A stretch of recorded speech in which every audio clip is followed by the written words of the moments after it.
What is the fermented foods that we use mostly in our kitchen, Beth? Okay, well, of course we use sauerkraut. We made our own, so who wants to try it?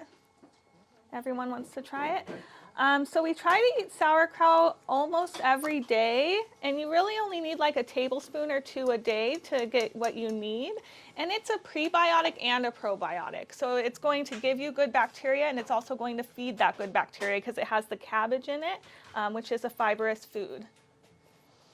And I have a list of pro and prebiotics that I'll give to you in a little bit. Because it's good when we can eat both in food and not have to take capsules, right? That's the ideal.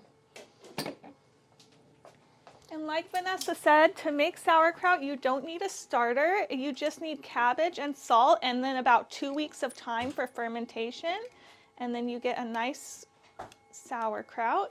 You can eat it from 3 days to 2 weeks, but 2 weeks is when there's exponential growth of the bacteria.